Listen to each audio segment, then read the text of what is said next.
Mira que la crisis nos ha dado grandes momentos, pero probablemente este, protagonizado por Dolores de Cospedal, sea uno de los mejores. El día que la secretaria general del Partido Popular tuvo que explicar la relación que mantenían con Luis Bárcenas y le salió esto.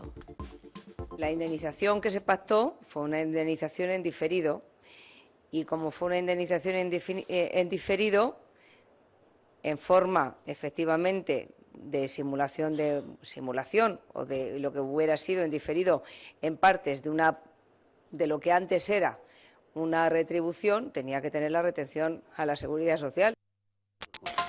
Increíble, por mucho que se escucha, parece increíble que haya llegado a decir esto en una rueda de prensa, esto que no sabemos muy bien qué es lo que estaba diciendo. Bueno, pues como saben, la semana pasada, el viernes, hubo juicio con Luis Bárcenas porque pedía una cantidad por haber sido despedido del Partido Popular. Una relación extraña que fuimos conociendo con el transcurso del tiempo. Bárcenas siguió trabajando para el Partido Popular mucho más allá de lo que se acababa de reconocer. Finalmente no cobrará el dinero que reclamaba, pero sí que hemos sabido que la relación laboral con la formación conservadora sigue vigente, en excedencia, pero sigue siendo trabajador del PP. Bárcenas reclamaba casi 900.000 euros por despido improcedente y la justicia se lo deniega, pero riza todavía más la vinculación del extesorero con el PP. El Tribunal Superior de Madrid considera aprobado que Bárcenas entre abril del 2010 y enero del 2013 cobró mensualmente 21.000 euros netos del PP y estaba autorizado a utilizar una dependencia en la calle Génova, un coche con chofer y el correo electrónico orgánico. Pero sin embargo no considera aprobado que trabajara para el partido. Cree que todos esos usos eran solo a título particular. La jueza alega que no hay ni un solo informe, resumen de reuniones o gestión de alguna índole que demuestre sus funciones. Yo lo interpreto de una manera lo más aséptica posible, que es que la justicia nos ha dado la razón. Yo no tengo por qué arrepentirme de nada, de lo único que me entristezco es que esta persona haya estado tanto tiempo en mi partido. Lo que se le escapa a Cospedal es que Bárcenas, según la juez, sigue vinculado al PP. Considera que al no existir prestación de servicios, el alta en la Seguridad Social en abril del 2010 sería indebida y sancionable, y la baja de enero del 2013 carecería de efecto. La indemnización que se pactó fue una indemnización en diferido y como fue una indemnización en diferido, en forma efectivamente de simulación o de lo que hubiera sido en diferido en partes de lo que antes era una retribución, tenía que tener la retención a la Seguridad Social. El PP había anunciado en la vista que a principios del 2010 alcanzaron acuerdo con Bárcenas para que cesara su relación contractual a cambio de una indemnización de 719.000 euros. La indemnización en diferido de la que hablaba Cospedal. La sentencia dice ahora que la extinción de la relación laboral por mutuo acuerdo no puede considerarse acreditada. Es decir, Bárcenas sigue siendo en prisión, según la sentencia, un trabajador del PP en excedencia. ¿Recuerdan, por cierto, lo que dijo Luis Bárcenas de Dolores de Cospedal, de lo que cobraba la actual secretaria general del Partido Popular en aquella comparecencia ante el juez Ruz? Esos pagos se hicieron porque, si ven la evolución, los secretarios generales del partido, y el anterior, que era Ángel Acebes, o el anterior, que era Javier Arenas, o el anterior, Francisco Álvarez Cascos, todos ellos cobraban un complemento de sueldo en B, o sea, en efectivo, sin retención de ningún tipo, con lo que el partido compensaba el nivel retributivo que creía que debía tener esa persona. Entonces, esas cantidades, siguiendo, entre comillas, la tradición, es decir, o los hechos que se venían produciendo, la percibe exactamente igual, que es una cifra, por otra parte, casi similar, yo creo, o si no similar a la que percibía Ángel Acebes, la percibe en el momento que es nombrada secretaria general de ella, la deja de percibir Ángel Acebes y la empieza a cobrar ella. Sí, esas dos anotaciones manuscritas están hechas por mi mano y es mi mano la que entrega el sobre a la señora de Cospedal con esas cantidades. Es mi mano la que entrega el sobre a la señora de Cospedal. Jorge. Eso a mí, todo esto, a mí me parece muchísimo más grave que la acumulación de sueldos que decía Manolo. Yo soy de los que estoy convencido de que buena parte de las anotaciones de Bárcenas son verdad. Yo estoy convencido de que ha existido en paralelo con sueldos de cargos, con sueldos del partido, con sueldos de diputado, unas remuneraciones llamadas para gastos de representación o algo así, que no sé si han cotizado a Hacienda, y aún admitiendo que cotizasen a Hacienda, yo estoy absolutamente convencido que son remuneraciones incompatibles, porque hay una ley de incompatibilidades, al menos a mí me la aplicaron muchos años, ¿no? En ese sentido, yo lo que creo es que dentro del Partido Popular, Bárcenas se ha despegado de él la cúpula más alta y que hay terceros o cuartos niveles que han llegado a algún tipo de acuerdo. ¿Por qué creo eso? Lo creo porque todo este tema es muy peligroso para varias personas del Partido Popular y muy peligroso también para Bárcenas. Entonces, incluso el tema de las obras de Génova con el arquitecto y todo eso. Yo estoy convencido que todo esto engarza con la corrupción en la financiación de los partidos políticos a nivel general y sobre todo de los dos más grandes. ¿Por qué digo esto? Porque si no nos explicaría la debilidad del PSOE en ese tema. Hubo una temporadita... Que no esté todo el rato bueno, por Dios. con el asunto encima de la mesa. Y la verdad es que esa es una gran realidad. Hay una corrupción en los dos grandes partidos y en los demás, pero los dos es mucho mayor, porque hay todos los asesores, en toda la historia de la ley de transparencia que no se llevó adelante, todas las promesas de reducción de asesores que no se llevó adelante, todo esto hay un acuerdo. A ver, Manuel, brevemente, por favor. Eu creo que esta sentencia fai todavía máis complicada a xestión do caso Bárcenas polo Partido Popular porque desmente toda a teoría do Partido Popular. Eu, esta señora de Cospedal, non sei se é parva ou fai, non? Porque decir que esta sentencia lle dá razón ao Partido Popular cando o que demostra é que as súas palabras era unha falsedade, que Bárcenas non foi despedido, que Bárcenas, según a sentencia, está en excedencia, que, según a sentencia, o PP fixo algo que é un delito laboral, que é ter unha persona de alta na súa social se non está facendo ninguna tarefa. Eso está penalizado, non?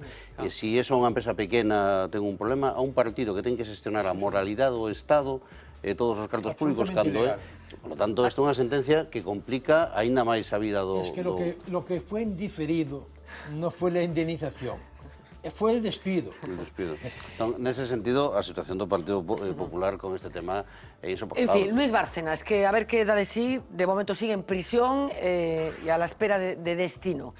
Durán y Lleida, una de las personas que hoy ha sido noticia porque ha dado un pasito más, le está costando tomar la decisión definitiva, pero hoy ha dado un pasito más, en teoría, para retirarse de la primera línea política. Renuncia a la Secretaría General de la Federación, de su partido, aunque seguirá al frente de Unión y seguirá también en el Congreso de los Diputados. Así que, como vemos, el líder catalán se lo toma con calma y sus decisiones no tienen nada que ver con disensiones que esté manteniendo con Artur Mas en relación con ese proceso que tiene una fecha clave el próximo 9 de noviembre, cuando se pretende celebrar esa consulta para decidir qué quieren hacer en Cataluña.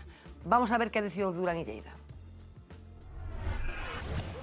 Tanto amagar, esta vez sí, Durán da portazo a 14 años como número 2 de CiU. Quería ir dejando responsabilidades. Hoy lo deja y dice que no es por la consulta. He defendido la consulta. La defiende todo el mundo, llámanos el PP Ciudadanos en Cataluña, el PSC también defiende la consulta y la consulta es que los ciudadanos puedan expresar libremente sobre el futuro político de acuerdo con el marco legal correspondiente. Y para que no queden dudas, a su lado en todo momento, Artur Mas. Ha habido momentos en que no estábamos de acuerdo en todo, es verdad, como en todas las casas, por otra parte, pero a diferencia de muchas otras casas, aunque no estuviéramos de acuerdo en todo, nos hemos acabado poniendo de acuerdo en todo. Claro que Durán se va de aquella manera, seguirá como líder de la otra pata de CiU Unió, portavoz en el Congreso y presidente de la Comisión de Exteriores, aunque alguno dice le incomode. No veo ahí motivos para hurgar y buscar diferencias, ¿no? A los que incomoda el PP catalán quieren que lo deje y que sus diputados hagan esto. Lo relevante sería que los 15 diputados que tiene el señor Durán en el Parlamento de Cataluña dejaran de apoyar el referéndum independentista que quiere romper España. A la espera de la reunión de Mas y Rajoy en la Moncloa, que no será esta semana, apuntamos probablemente a la semana que viene, Mariano Rajoy sigue recibiendo presidentes. Hoy le tocaba al de Murcia. Bueno, pues esta despedida por etapas del señor Durán y Lleida, esto de los políticos que anuncian que se van, hay que tenerlo muy en cuenta, porque seguro que recuerdan hace no tanto tiempo cuando una política española llamada Esperanza Aguirre nos comunicaba a todos que también dejaba la primera línea de la política. Les he convocado a esta rueda de prensa para anunciarles, y a través de ustedes a todos los madrileños, mi decisión de dimitir de mis cargos de diputada a la Asamblea y de presidenta de la Comunidad de Madrid. Que los acontecimientos personales de los últimos años de mi vida, uno de ellos, esta enfermedad, han influido, desde luego. Vivir más cerca de los míos, de mi marido, de mis hijos, de mi madre, de mis 7 hermanos, en fin. Y el sentimiento de que yo siempre pensé que la política era una actividad temporal y que nunca llega el momento de dejarlo. Pues ahora ha llegado. Bueno, decía que había llegado el momento de dejarlo. Una extraña forma tiene Esperanza Aguirre de dejar las cosas. Este sábado, sin ir más lejos, tenía este enésimo enfrentamiento con Pablo Iglesias. Pablo Iglesias, ¿qué opina? ¿Está contra ETA? Pues que lo repita conmigo. Los etarras son unos asesinos. Repita conmigo, señora Aguirre. Villarmir, está muy mal hacer negocios con dictaduras. Repita. Yo estoy en contra de todas las dictaduras, querido Pablo. Me gustaría que tú también estuvieras en contra de todas las dictaduras. ¿Podía repetir conmigo? Los etarras son asesinos. Los Castros son dictadores. Repita usted conmigo, señora Aguirre.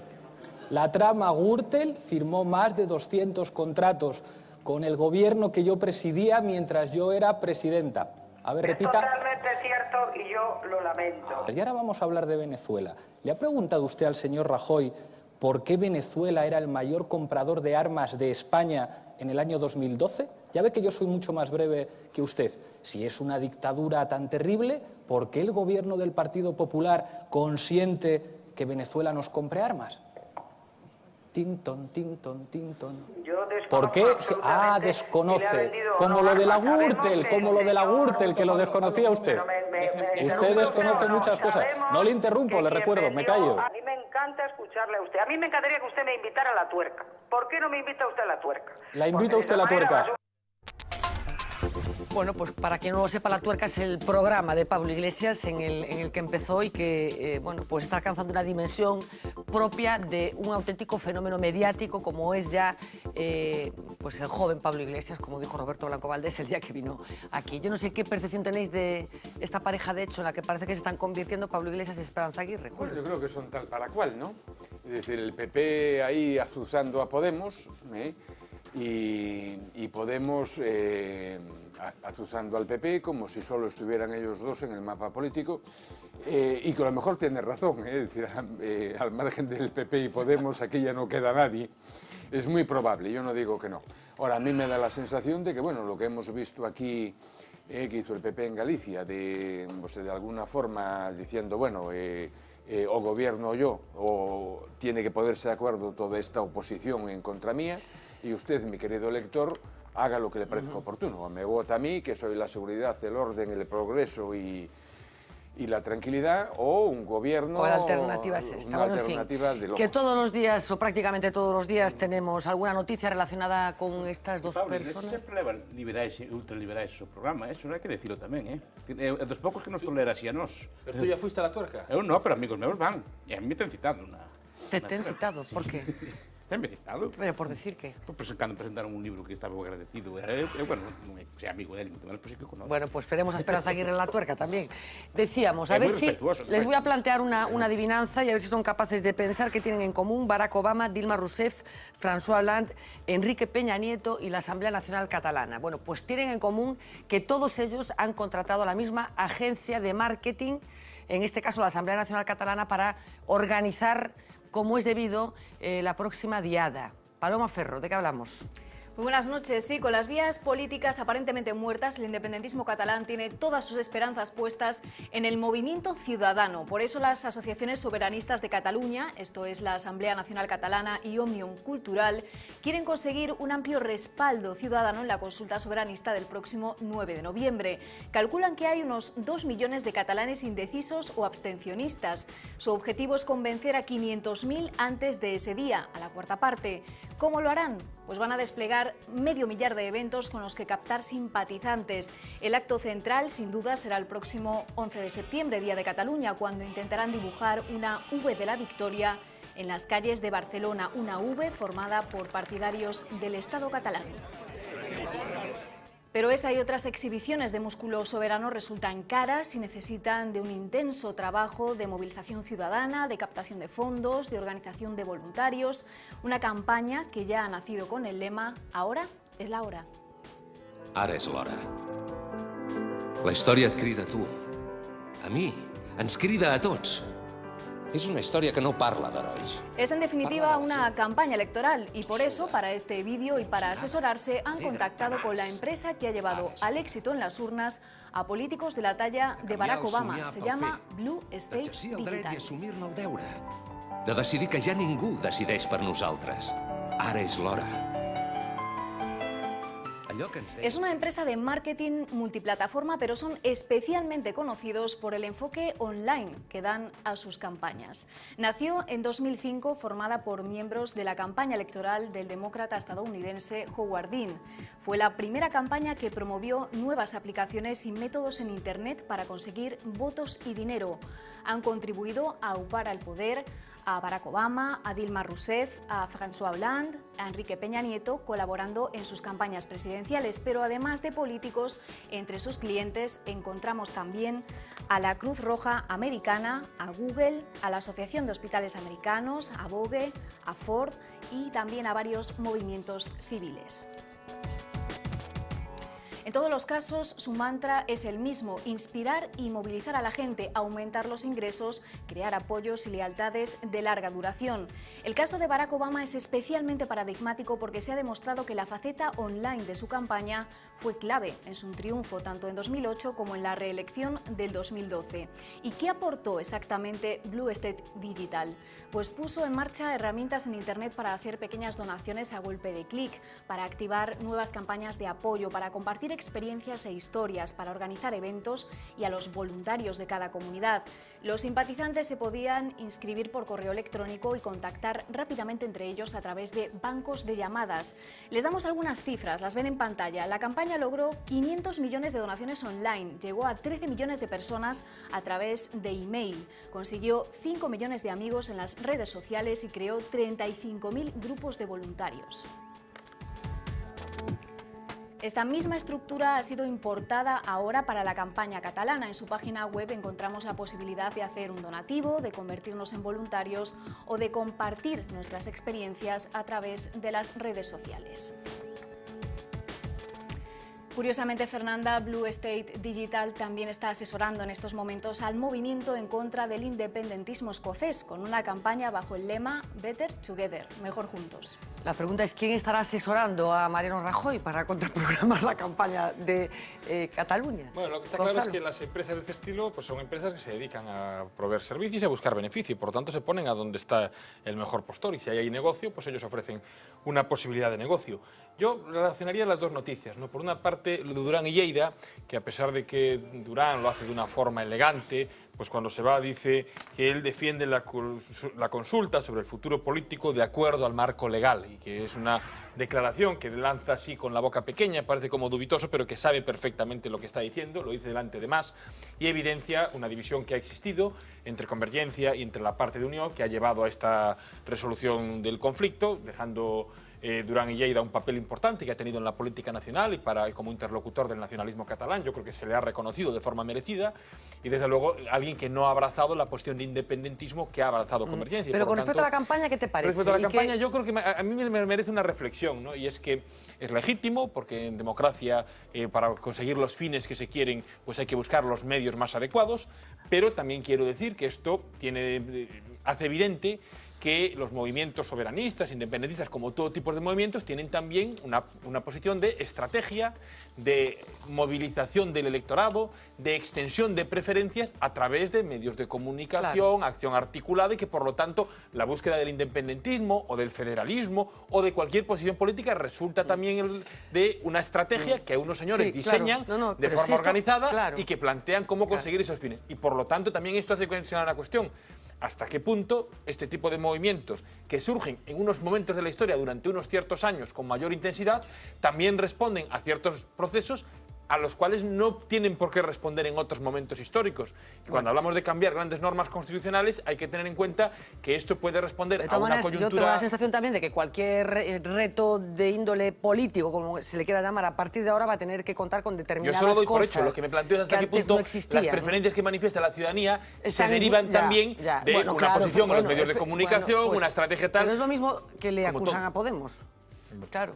Jorge yo creo que esto es un ejemplo de algo ya muy conocido, ¿no? Que es pues he dicho de una forma así como muy rimbombante, la introducción de la ciencia en la vida cotidiana de la gente y en el análisis de los comportamientos. Hoy para vender coches, para vender máquinas, herramientas, taladros o ropa o alimentos, se echa mano de lo que es el conocimiento científico que nosotros tenemos del comportamiento del consumidor.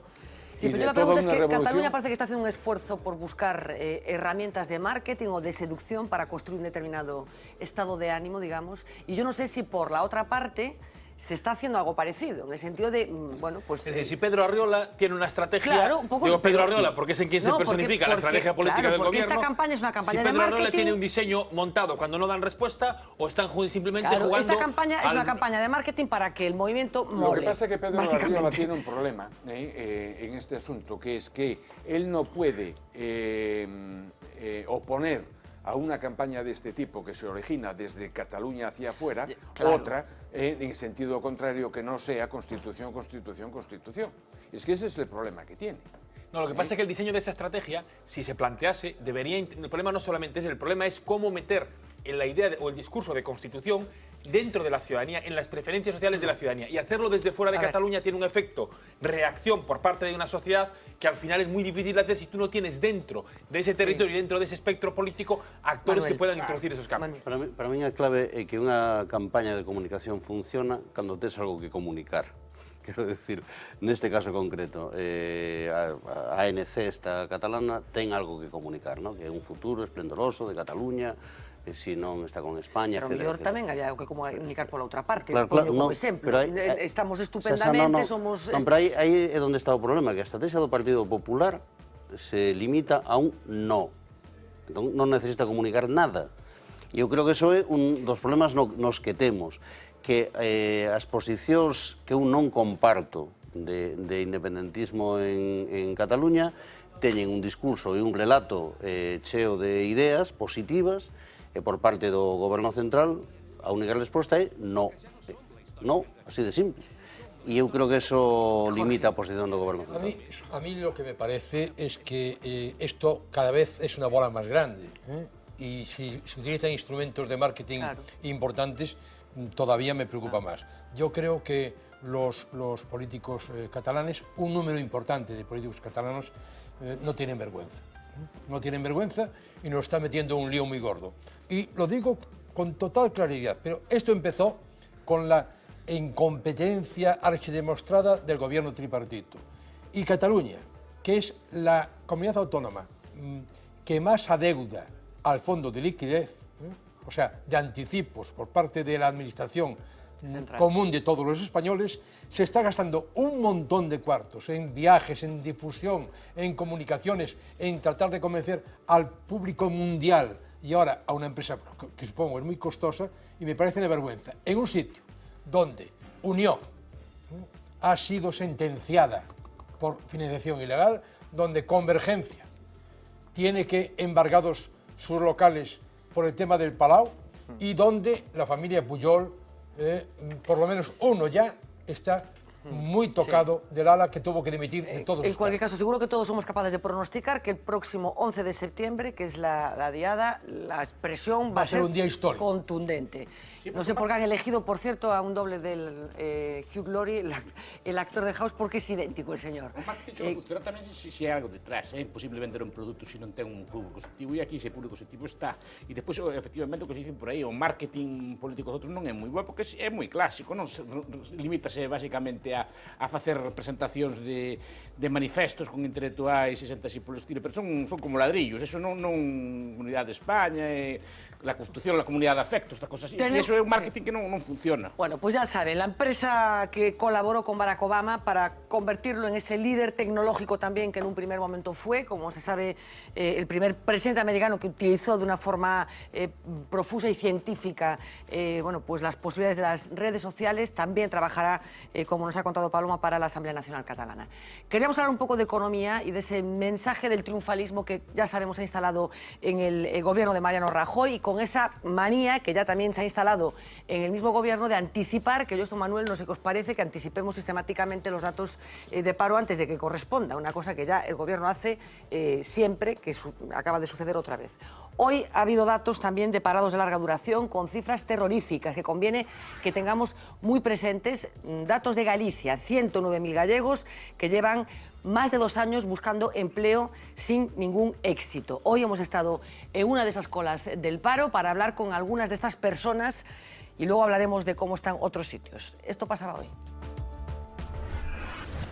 Dice el Instituto Nacional de Estadística que son más de 100.000 las personas que en Galicia llevan 2 o más años buscando un empleo. Según un informe de Comisiones Obreras, más de 172.000 los que ya han rebasado su primer año sin trabajo. Una cifra con caras, nombres y apellidos.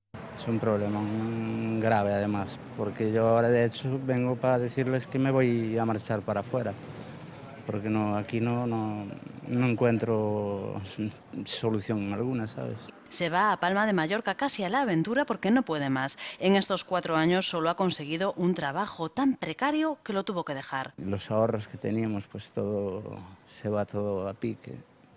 No puedes tener plan de futuro ninguno. Tenemos ganas de tener un niño y no puedes, porque no te has mantenido tú como para tener un niño. Tengo suerte que mi mujer está trabajando y menos mal. Mi mujer con 2 carreras y está trabajando repartiendo en su tienda con su madre, y para eso porque su madre le dio trabajo. Si no, estaríamos los 2 en el paro. Cuanto más tiempo en el paro, más difícil es retomar la vida laboral.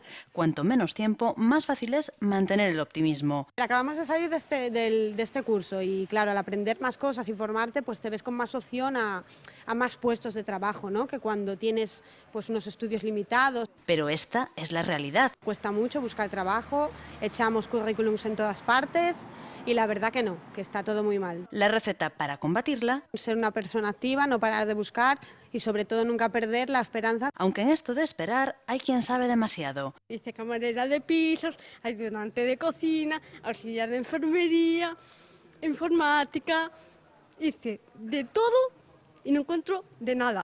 No deja curso sin hacer ni pierde el humor, pero lo cierto es que su realidad es especialmente complicada. Dicen que hay muchas plazas para gente con discapacidad y eso, pero ninguna. José Luis, Sunamita, Leticia, 3 historias distintas que son las de las miles de personas que buscan a contrarreloj la manera de reintegrarse en el mercado laboral. 3 perfiles distintos y una realidad tozuda. La gente que cuando escucha palabras como estas, pues no sé muy bien qué va a pensar. Cristóbal Montoro hace unos días. De un pueblo entero que, como pasa con el pueblo español, que cuando se levanta realmente empieza a asombrar al mundo, llama la atención del mundo,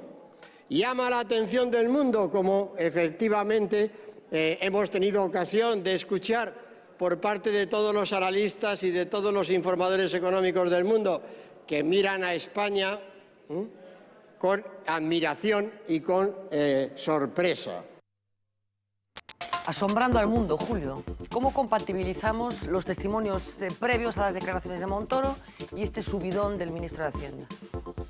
Hombre, yo tratando de explicar las dos cosas, ¿no? Es decir, el ministro de Hacienda de alguna forma es el artífice de muchas cosas, entre ellas el de que la economía española hoy, en el plano macroeconómico, o sea, estamos hablando a lo mejor de que ya se está creando empleo prácticamente en lo que va de año. O sea, que él tiene motivos para estar así de... Es decir, yo creo que, hombre, que en cierta medida lo que se pensaba que toda la política de ajuste y de contracción del gasto público que se iba a llevar por delante la economía española, que eran los peores augurios posibles, yo creo que no. Es decir, la prima de riesgo ha bajado sustancialmente, decir, bueno, esto ya no es lo que era hace un par de años. Ahora, dicho esto, lo que nos queda es el paisaje de después de una guerra.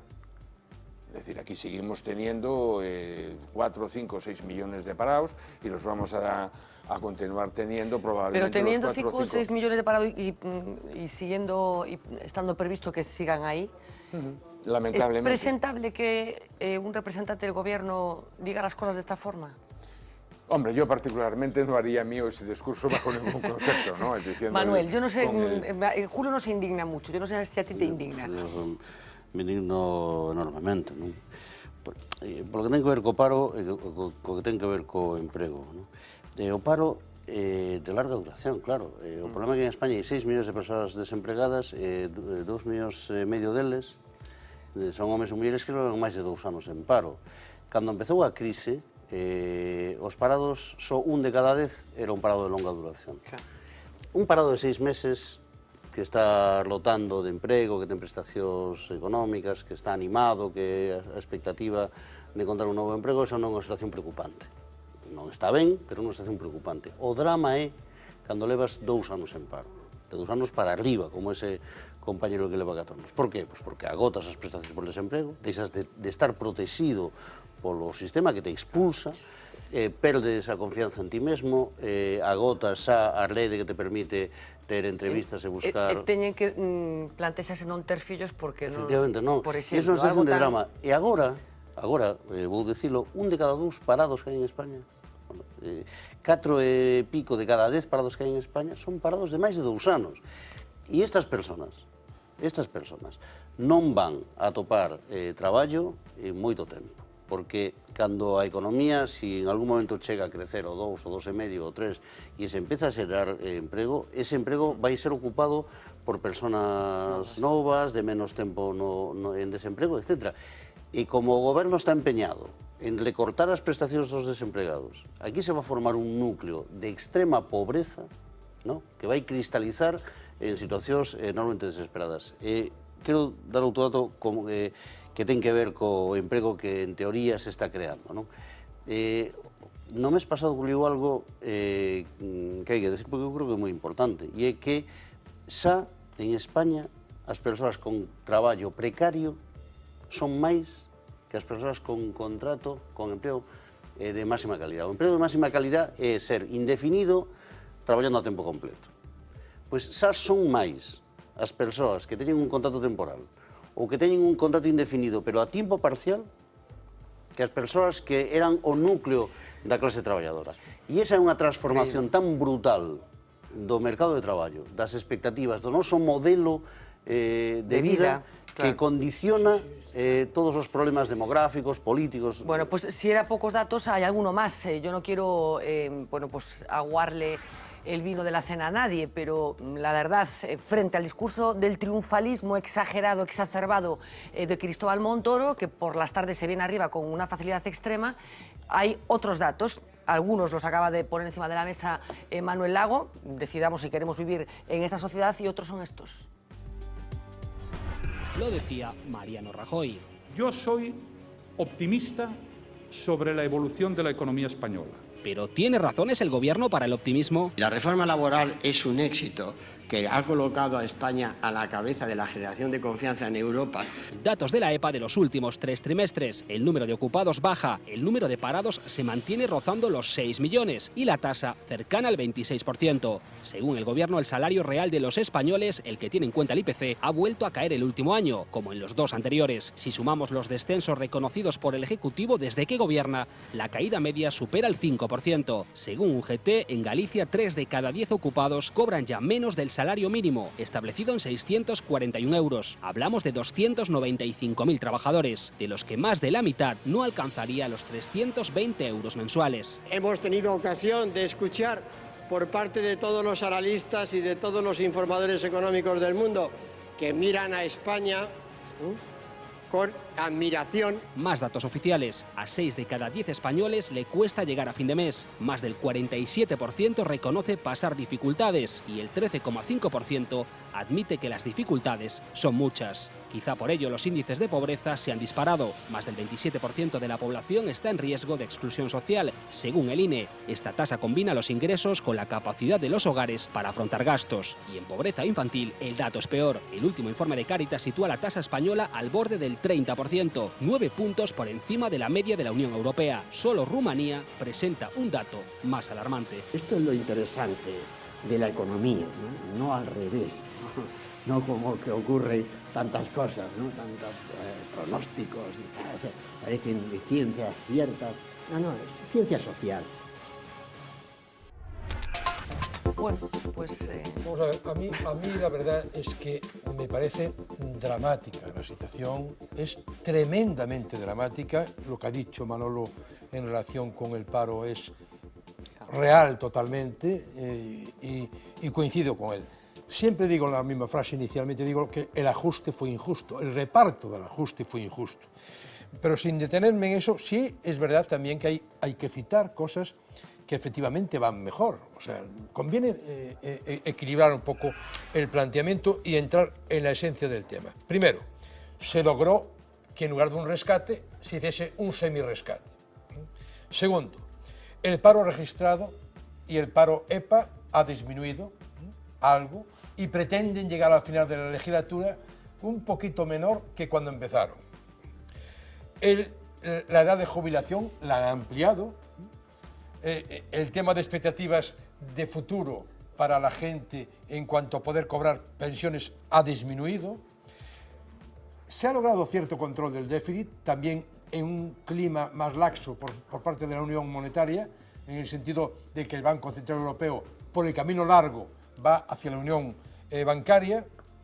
La deuda, hemos subido la deuda a un nivel brutal, pero la prima de riesgo nos permite pagar los intereses.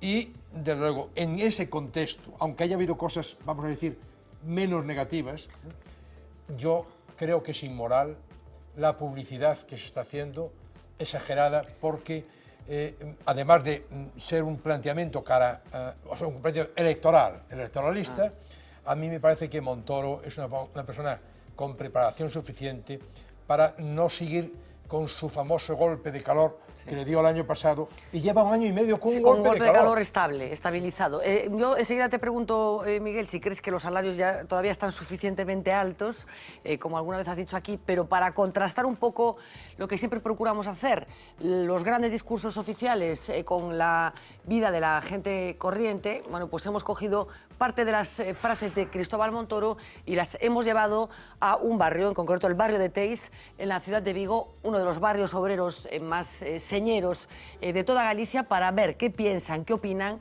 de esto que está diciendo el gobierno. No se lo pierdan. Estamos en el barrio de Teis, en Vigo, uno de los barrios más castigados por el desempleo. Aquí queremos poner el termómetro de qué piensa la gente de la calle sobre que España está iniciando una recuperación económica.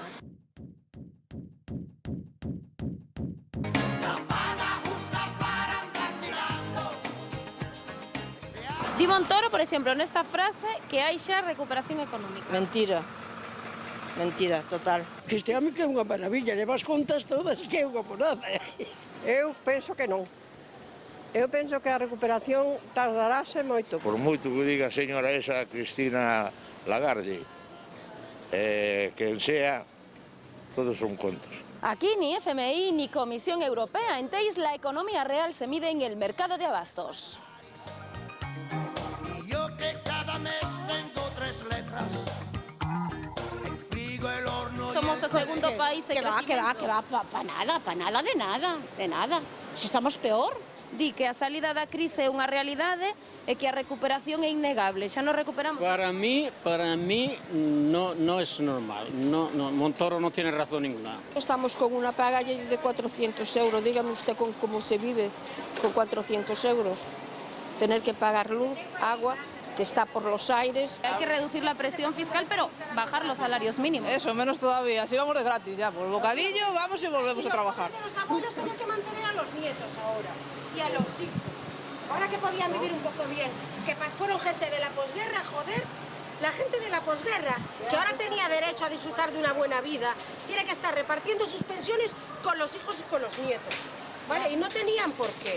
Yo, por ejemplo, tengo que mantener a mi hija y a mi nieto, que no trabaja. Mi nieto estudia y la otra está enferma y no hay trabajo. Y todo con su pensión, ¿no? Y cuando el gobierno dice que va mejor, que en España ya se nota la recuperación, ¿usted qué le diría? Que no. Porque no, que está igual. Claro, que está igual. Está a cousa mellor, como di Rajoy? Non sei, estará mellor para eles, porque aquí non se nota que este mellor, ou penso que está peor. Polo menos no consumo, a xente cada día consume moito menos. Vamos a preguntarle por el desempleo a Vulcano, un astillero que tiene un ERE con menos de 30 personas trabajando, muchas de ellas a media jornada.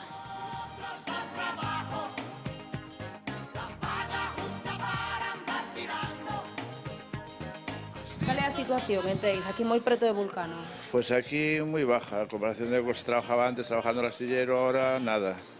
No se trabaja nada, pero nada. Di o FMI ahora que hai que baixar o salario mínimo. Sí, pero eles súbenos.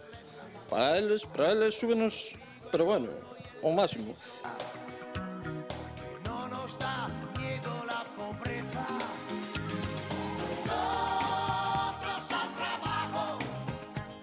Claro, señor, os salarios mínimos. Que se vai a recibir os salarios mínimos?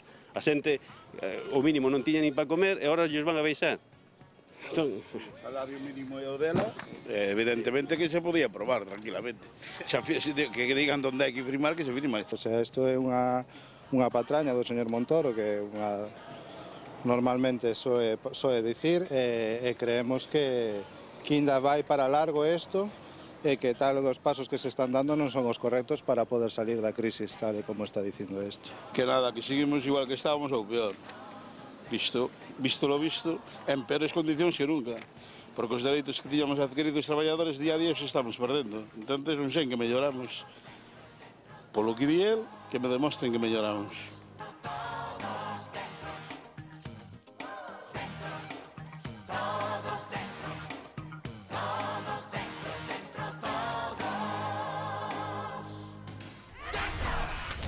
Bueno, pues esto es lo que piensa la gente de lo que está pasando. ¿Son demasiado altos los salarios todavía, Miguel? Pues deben serlo, vamos a ver, deben serlo. Primero non hai un salario, hai salarios. Entonces cada traballador ten o seu salario. Hai que baixar o salario mínimo? No, hai que eliminalo como en Suiza, que non hai. Eso que me gustaría. Bueno, que non hai pleno empleo, por xa certo. non existe de facto, porque Nunca, hai moita xente que está digo, cobrando... Non, aquí como en digo. Alemania, que ainda non se aplicou, vai se aplicar un día destes, pero ainda non se aplicou. Por eso hai pleno empleo. Por eso me gusta ese modelo, que non hai salario mínimo. Mira, hai un feito evidente. Mira, en España hai máis diferencia de paro entre regións de España como Euskadi e Andalucía que entre España e Alemania, de media, por exemplo. E a lei laboral é a mesma, todo funciona o mesmo, o Cantabria... Os salarios son máis altos. Claro que son máis altos, pero o salario mínimo é que mata e o menos productivo. Non se me explico. O salario mínimo é como unha barreira. Fagamos a prova ao revés. Fagamos a prova ao revés. Poñamos o salario mínimo de 3.000 euros ou de 5.000 euros. Que pasaría? Todo o mundo para. Hai un punto, como dicen os árabes, que os árabes dicen que hai unha palla que mata o camello. Non quero dicir, hai un céntimo a partir do cual ningún de nós o contratan. Non se me explico. Pero entón, como explicas o que che decía Manuel? Por que as comunidades que teñen menos paro son os que teñen os salarios máis altos? Porque aí o salario mínimo non afecta. É dicir, un salario mínimo de 600 euros, que non son 600 euros. Son 600 euros por 14 pagas, máis un mes de vacacións, máis a cuota empresarial. Quero dicir que o salario mínimo dun español debe ser como 1.100 euros productivos por mes producido. Non se me explico, non son 645. 645 é que cobra, pero a efectos económicos que importa é o que paga. E un traballador que quer contratar un traballador legal en España, tens que pagar 1.100 euros ao mes. Lo que cuesta. Ya. É dicir, entonces non é 645, é o que leva o señor para casa, o que ten que pagar o empleador é unha cosa moi distinta. É dicir, o salario mínimo en Andalucía, pola acumulación de capital que hai ali, ou por outro de capital que hai, é menos productivo que en outras zonas de España. En cambio, en Euskadi son zonas máis productivas, porque teñen mellores máquinas, unha man de obra máis cualificada, unha organización empresarial moi estável. Eso leva a que un salario mínimo de 1.100 euros non afecta. Por exemplo, como un salario mínimo de 200 euros en España non afectaría. Hai un punto que sí que afecta. Un salario mínimo en Bulgaria, por exemplo, son 150 euros. Solo con unha broma. En Alemania a xente gana 2.500, 3.000 euros. Sí, é sin salario mínimo. Ahora con salario mínimo. En Marruecos deben ganar 100 euros. Sí, señor. Pues eso. A ver, Gonzalo, Es que para acabar pues esta eso. discusión. Pues un eso. produce cun tractor máis enfermos que te produce cun saco. Cantos Esa é a diferencia. Cantos salarios son máis Traballando altos. mismo. Cantos salarios son máis Cuanto máis altos. cuanto máis acumulación de capital A ver, tes, cuanto máis muy brevemente, Bueno, mira, pero muy brevemente. Y más yo creo que lo de Montoro es inasumible, las declaraciones. Es cierto que la economía española no está en el peor escenario que pudo estar hace un año y por lo tanto tal, y también el mercado laboral, pero la ciudadanía todavía no percibe esa salida. Y a partir de ahí yo creo que uno de los déficits que ha habido en este escenario, en este cuadro de diseño institucional para la recuperación, ha sido justamente la reforma laboral. Es decir, yo creo que la reforma laboral que hizo el gobierno no es el factor clave para conseguir que el poco empleo que se esté generando se esté haciendo. Es decir, creo que esa reforma laboral ha eliminado muchos derechos y en cambio no está generando un crecimiento pequeño que está diciendo que crecería exactamente igual o muy similar a un... que clave. Los salarios baixaron. Eso que Bueno, vamos a seguir hablando en el futuro de la España real y la España de Cristóbal Montoro para establecer las diferencias entre ambas. De momento nos vamos al plato de informativos porque Uxía Rodríguez tiene muchísimas cosas interesantes que contarnos. Fernanda, pues comenzamos hablando del juez Taín porque esta tarde decretaba la apertura de juicio oral contra los padres de Asunta. Señala que el asesinato de la niña responde a un plan premeditado y ejecutado de forma gradual. Resulta imposible, dice, sin la participación de Rosario Porto y de Alfonso Basterra. El magistrado afirma que los acusados deben permanecer en prisión debido al riesgo de fuga existente. En el auto, Taín describe a un Basterra controlador con actuaciones maquiavélicas frente a una Porto sumisa y sin poder de decisión. El juez no apunta directamente a un posible móvil sexual, pero deja abiertas varias preguntas, como por qué el ADN del padre adoptivo estaba en la braga de la menor. El juicio se celebrará en breves fechas con jurado popular en la Audiencia Provincial de A Coruña. La reforma de la ley del aborto quedará para septiembre, así lo ha anunciado con algunas dudas, eso sí, el propio ministro de Justicia. Igual que les dije en su momento que nosotros no podíamos enviar ese proyecto hasta que tuviésemos los informes de los órganos consultivos, hoy esos informes ya los tenemos y por lo tanto ya es una decisión del Gobierno. Yo creo que estoy en condiciones de decirles que el proyecto se aprobará antes de que termine el verano. Pero el verano termina en septiembre, ¿no? ¿Cuándo acaba el verano? Yo creo que es septiembre. Gallardón no ha dado la fecha exacta, pero dado que este año el verano termina el 23 de septiembre, el viernes 19 se celebraría el último Consejo de Ministros en el que se podría dar luz verde a la norma. Una reforma que cuenta ya con la oposición oficial de 5 comunidades autónomas. Andalucía, Asturias, Canarias, Cataluña y País Vasco han pedido hoy la retirada de la ley diseñada por Gallardón. Critican el ninguneo al que la somete el Gobierno, que se ha negado a abordar el tema del aborto en la conferencia sectorial de igualdad celebrado este mismo mediodía. Está claro que las mujeres siguen luchando por su igualdad en pleno siglo XXI. Estas son imágenes de las vecinas de Lavapiés que, cansadas, han decidido lanzar una campaña. No me llamo nena es una serie fotográfica de protesta contra el acoso callejero a las mujeres, las lesbianas y las transexuales en Madrid. Una campaña que se está convirtiendo ya en un verdadero fenómeno viral y que está inspirada en el trabajo de una muralista de Estados Unidos.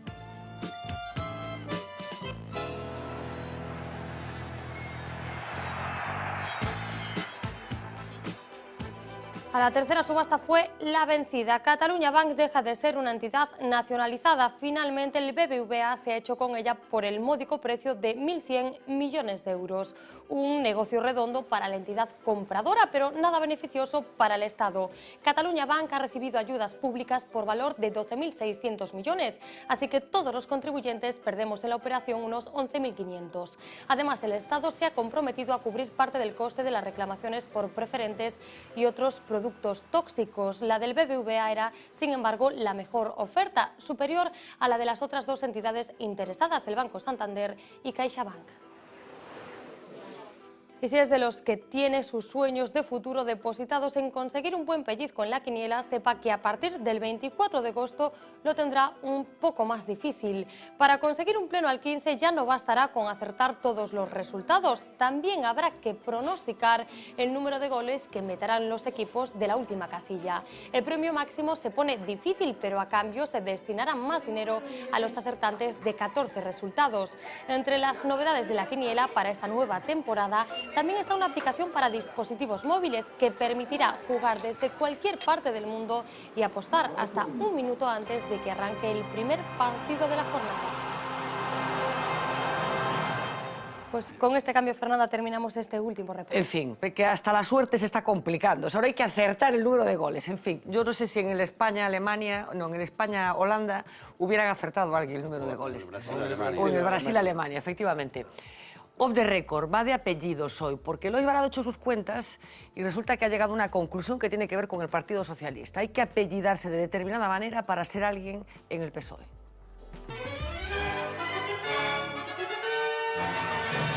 Off the record.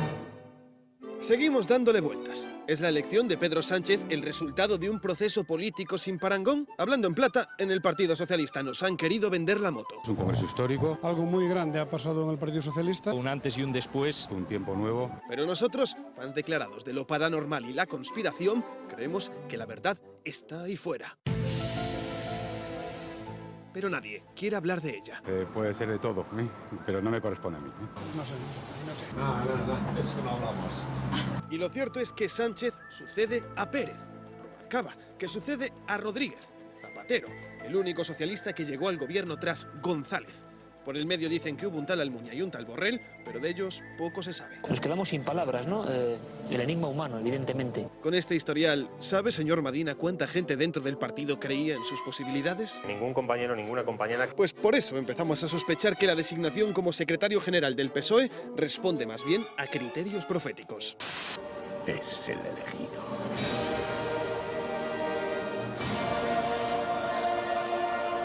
Más allá de misterios, nos preguntamos si es más fácil llegar al poder con un apellido de corte clásico. En Galicia, por ejemplo, tenemos de alcaldes a un Hernández y un Fernández.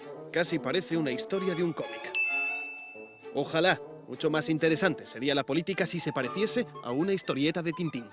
Pero eso es ilegal. Yo aún diría más, es del todo ilegal. Usted es muy mala persona. En definitiva, y como conclusión, decir que para llegar al poder en España con un apellido un tanto exótico, tienes que ser una persona muy, muy especial.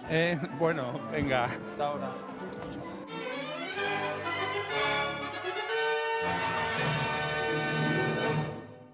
Daba para un especial los apellidos de políticos en función de los cargos que ocupaban. Seguro que recordamos algunos todos. Por ejemplo, Corina Porro llevando asuntos sociales o Miras Portugal llevando asuntos... Florencio Cardador, concejal de Jardines, efectivamente. Señores, muchísimas gracias por este lunes. Regresamos mañana a partir de las 10 menos 20. Que sean felices.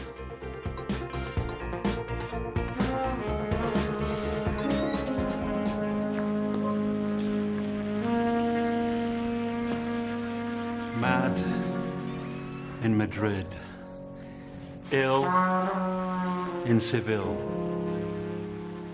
lonely in Barcelona. Then someone told you, and you cheered. You cheered, hooray, hooray, the bullfighter dies. Hooray, hooray, the bullfighter dies. And nobody cries, because we all want the ball to survive.